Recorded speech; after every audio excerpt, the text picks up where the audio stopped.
Gedink ek is verslaafd, but hy's 'n understatement. Because the way ek binne voel, my girl is underrated. Ek kan op plekke gaan, but as dit sonder jou is, voel ek devastated. Girl, jy weet en jy kom eerste, das geen hesitation. Bafetaai moet ek teruggaan in tyd. Die tyd toe ek en jy mos nou nog lekker kon geklik het. Voor al die drama en die goede wat gebeur het. Die tyd toe jy nog aan 'n future saam met my gedink het. Maar dis alright, girl, ek sien hoe ek's alleen in het. Die feelings wat ek het is vast, sy is permanent. Buiten daai is jou memory so ook dominant. Nou weet ek dat sy een van my girl is evident. Ek sal nie lieg, girl, die way hoe ek binne voel is nog steeds dieselfde soos die tyd toe ek jou eerste sien.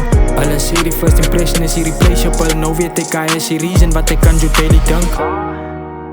Ja, ek dink aan jou. Het 'n gevoel vir jou. En ek 'n mis vir jou. Feelings aside, kom ons praat real. Het jy nog fine, cause ek wonder hoe jou lately. Kan nie jou pial, cause ek mis aan haar stemmetjie. Net om me hoor hoe jy praat, voel altyd heavenly. Wat 'n shame dat ons story dan ook klaar is. Gedink ons gaat het skryf tot die son nie meer gaat daas. Ek is verbaas oor die feit dat ek nog hoop het. Even though die einde was geskryf van jou ogen. Ek sal nog hoop het tot ek 6 voet in 'n kus lê.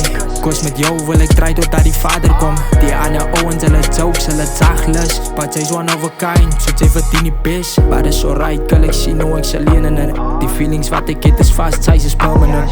Buiten daai is jou memory so ook dominant. Nou weet ek dat sy een van my girl is evident. Ek sal nie lieg, girl, die way hoe ek binne voel is nog steeds dieselfde soos die tyd toe ek jou eerste sien.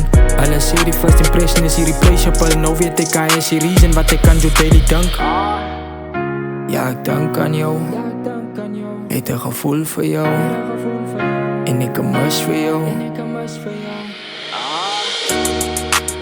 Ja, ek dink aan jou. Het 'n gevoel vir jou. En ek 'n mis vir jou.